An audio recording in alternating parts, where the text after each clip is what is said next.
Over the past couple of years, the eco-friendly paint market has grown exponentially. And for the most part, this is great news because customers can now access safer products than before.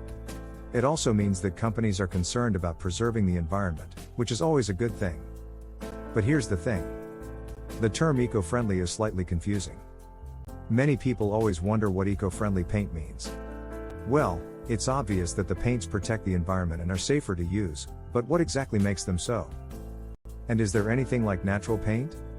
Does non-toxic mean that the paints are free of any chemicals? What does non-toxic paint mean? First, all paints are made up of three components: pigment, binder, carrier. The pigment component is the color while the binder holds everything together. On the other hand, the carrier is used to disperse the binder. These components are created using harmful/toxic chemicals. They are dangerous to both human and environmental health. Many manufacturers use lead, cadmium, and chromium as pigments and benzene, formaldehyde, petrochemicals and a host of other VOCs, volatile organic compounds, as carriers and binders. Other toxic chemicals like stabilizers, dryers, thickeners, and preservatives are also used to produce modern paints. VOCs, as pointed out above, are volatile organic compounds that release harmful gases into the atmosphere. These gases contribute greatly to the global climate change we are experiencing.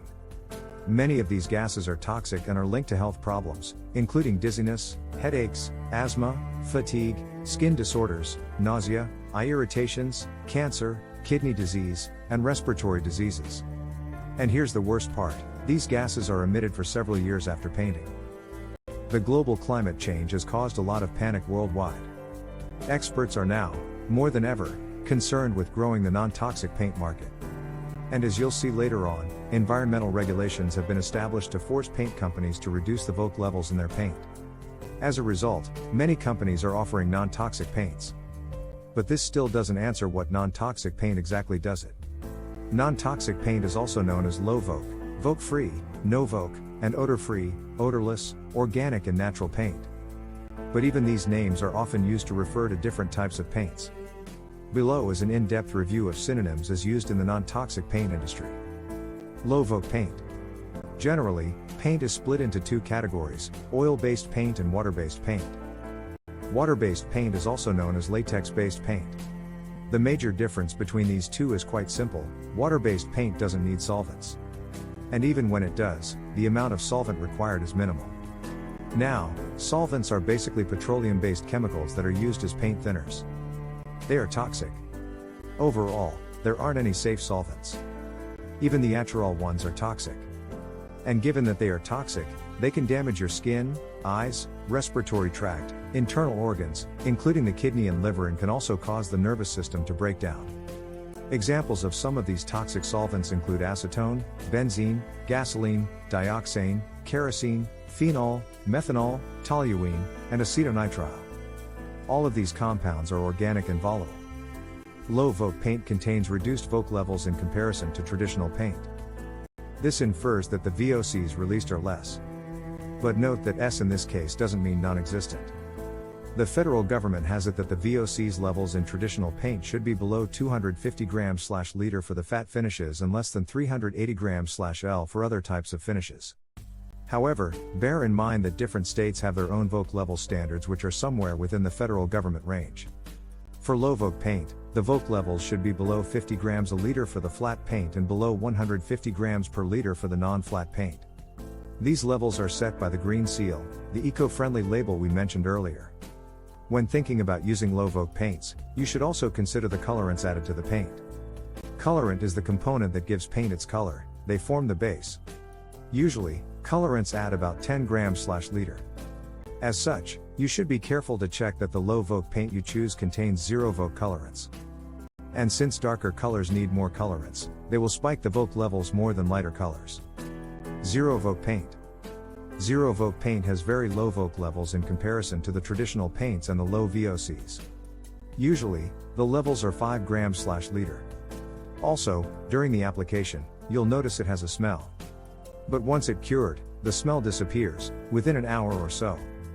So, the upside is that you don't have to leave your house for days to wait for the smell to dissipate from your home. In terms of applications, the zero-vote paint application is easy, as is the cleaning. Their efficiency and quality have come a long way over the years, thanks to tech advancements. It now makes sense, right? Awesome, now let's move on to how these non-toxic paints are labeled. Non-toxic paint labels. Unfortunately, there isn't a set standard for defining the said labels. For this reason, marketers often misuse them and use them to dupe consumers. But here's the good news. To help consumers make wise and informed decisions while purchasing paints, different governments have come up with labels that ascertain that specific paints meet the environmental requirements as defined by the law. In the US, the no toxic labels used are GreenGuard and Green Seal. Natural paint. If we were to nitpick the paints, the only one that would qualify as non-toxic paint is natural paint. This is because they do not include VOCs. They are created from natural ingredients, including vegetable oil, water, plant dyes, and natural minerals. The binders used in these paints include linseed oil, lime, milk protein, and clay. The milk and lime paints produce authentic looks. For this reason, they are mostly used to paint antique pieces of furniture. Chalk is the common extender used in thickening the paint, while turpentine is added as a solvent. Some essential oils like limonene are used as a fragrance and solvent, while earth pigments and natural minerals are used as color. Non-toxic face paint. Paint is not only used on house interior and exterior walls, but it is also used on kids' faces during parties and Halloween. It's fun for kids. However, as a parent, you should be cautious with the products you use on your kids. The same caution you use in checking foods they eat should be used when checking what they wear on their faces. For this reason, you need to read up on non-toxic Halloween face paints and the options available. Now, at this point you already know why we are insisting on non-toxic paints, right? But here are some quick figures and facts to bring the point home hard. The Breast Cancer Fund put together a report that involved the testing of about 50 Halloween paints that are created for kids. The study they conducted revealed that close to 25 of the Halloween face paints tested contained a significant amount of some heavy metals, including cadmium, chromium, arsenic, mercury, or lead. Even more shocking, some of the Halloween face paints contained as high as 4 metals. As you will see below, exposing kids to the above heavy metals, especially lead, can have detrimental effects on the neurological systems of kids, and cause hormonal imbalances, and even cancer. Though it's not quite clear the few levels of exposure of kids to these heavy metals, at the threshold past which the detrimental effects start to manifest, the CDC has gone on record to state that there aren't any safe levels. With all the above information, it's important that you read through the labels and ingredients carefully. Make sure the products are devoid of dangerous heavy metals and chemicals. So, what dangerous ingredients are you to be on the lookout for? Easy, BHT, silica, benzophenols, ethoxylated ingredients, fragrance, formaldehyde, styrene compounds, parabens, mineral oil, petroleum, and talc. Non-toxic paint for pets, cats and dogs. As you will learn in a bit, exposure to lead is harmful and is known to cause loads of bad symptoms immediately or after a while. As such, you should stay away from such paint completely. When you have pets in the house, like kids, it's even more important that you work with non-toxic paint. You see, pets are quite curious, they like sniffing and licking new things. Licking traditional paint could have detrimental effects. So which paints are non-toxic for cats and dogs? Paints without lead are safer. Usually, even when a dog or cat licks it, it may cause a stomach upset, but that's just about it. Small exposure to harmful chemicals should not be a concern. However, beware that paints that contain glycol levels, 5 to 10%, glycol includes ethylene glycol, which is an ingredient that prevents the paint from freezing. It is dangerous when cats and dogs ingest it. Water-based paints can cause cat and dog skin and mucous membrane irritation. However, they often do not cause poisoning or toxicity. But when consumed at very high levels, they can lead to nausea and even vomiting. Latex paints are generally non-toxic. But while this is the case, when your dog or cat consumes it in large amounts, the glycol in the paint could present a big problem. It might result in metabolic acidosis, crystallized urine, and respiratory depression. When treatment is not delivered in time, the symptoms may escalate and cause permanent kidney failure. Oil-based varnishes and paints. These types of paints are a concern because they have solvents which can be inhaled accidentally and find their way to the lungs. They might even have laxative effects.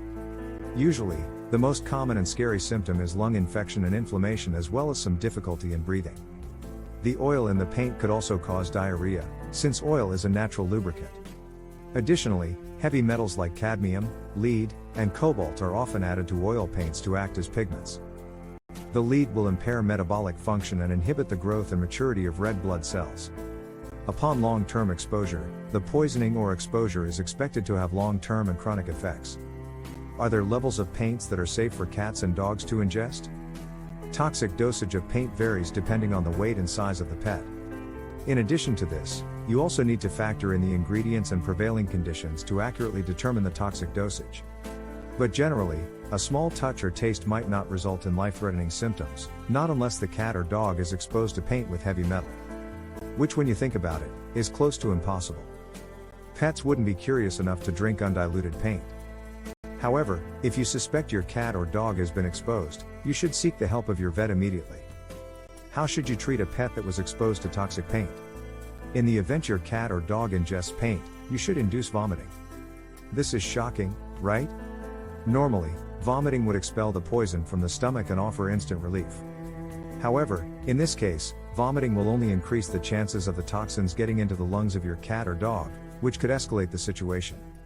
If your cat or dog gets paint on its fur, you should move fast to wash it off immediately using mild dishwashing soap. Alternatively, you could trim the fur very carefully and be sure not to cut or scratch the skin. You should resist the urge to use a paint thinner on your cat/dog's fur without consulting a vet. What to do if your pet diarrheas or vomits nonstop? We cannot stress this enough. When this happens, take your pet to the vet immediately. Your vet will administer an intravenous or a subcutaneous fluid to treat the dehydration caused by vomiting or diarrhea and may also prescribe medication that will put an end to it. If the paint poisoning is severe, the pet might be hospitalized for antibiotics or oxygen. Lead-based paint. Now we cannot talk about non-toxic paint without covering lead-based paints. Yes, VOCs are currently not the only toxic chemicals in paint. Lead-based paint was prevalent eons ago. It was used all over the US because it was durable. However, things took a turn for the worse, which caused the government to ban its manufacture in 1978. Lead-based paint was linked to many health concerns. Actually, you might have heard of the children who developed mental disabilities after eating chipped lead paint. If your home is older than 1978, it might have lead-based paint. Does this mean that you have to remove the paint? Well, believe it or not, lead is actually safer painted than removed. You see, the paint is safe provided that it's not chipping or within the reach of kids. Every time you disturb the lead paint, you run the risk of creating lead dust, which increases lead exposure. With that said, we should point out that there are lead-based paint regulations put in place to help protect families from lead health-related complications. Management and disposal of the lead-based paint debris. If you choose to remove the lead-based paint from your home, you need to ensure you adhere to the NJ lead-based paint debris disposal regulations.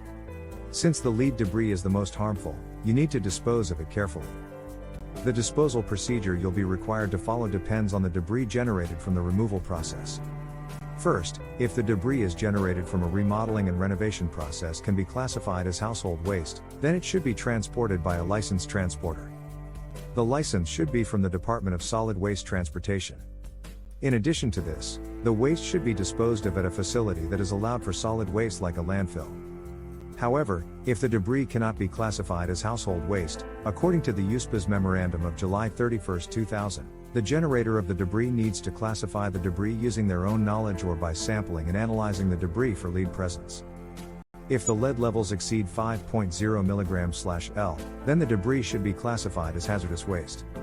And because of this, the waste should be disposed of following the hazardous waste generator requirements for storage and transportation.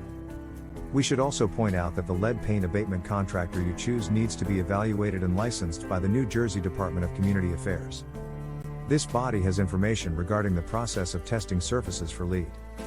They also have a comprehensive list of the contractors they have licensed to carry out this testing. Residential lead paint reduction. To cover all bases, New Jersey also introduced the Residential Lead-Based Paint Hazard Reduction Act in 1922. This act was titled as Title X. The Act stipulates that homebuyers of houses built before 1978 should receive a lead-based paint pamphlet NJ during the sales process. The landlords and sellers should provide the tenants and home buyers with a lead-based paint disclosure from NJ in addition to a federal pamphlet labeled "Protect Your Family from Lead in Your Home." New Jersey toughens up to protect kids from the lead-based paint threat. Going with the above rules and regulations, it's clear that New Jersey means business when it comes to eradicating the lead paint levels in its houses. But they don't stop there. The state may most likely force landlords and homeowners to get rid of lead paint from their properties under a law that was passed in 2017. This law states that the local health board should determine the levels of lead in a home of a child who tests more than 5 mg/L of lead. This is a very big step towards addressing the problem in New Jersey. For a long time, experts have paid attention to lead poisoning caused by drinking water after the crisis that occurred in Flint. And though it is true that New Jersey has a high lead concentration in their drinking water, studies show that many of the lead health-related cases are caused by exposure to lead paint. And since children are easily exposed to inhale paint chips and dust, the best method to avoid it altogether is reducing the exposure. In 2000, there were a whopping 225,000 cases of kids in New Jersey with lead poisoning. About 3,000 of the new cases of kids below 6 having high levels of lead were reported back in 2015. For this reason, the state requires that kids are tested for lead when they hit 1 year. They should also be retested when they turn 2 years. If the lead levels in their blood are high, the health board is required to send a nurse to the family's home to inspect the lead source. Once the source is found, the board may order the family to remove the lead or, if possible, place vinyl, plaster, tile, stone, wood, or a special coating over the paint. So generally, non-toxic paint is determined by the absence of VOCs in the list of ingredients as well as heavy metals. Luckily, we live in times where the federal government and state of New Jersey have taken it upon themselves to actively regulate and enforce the growth of non-toxic paints.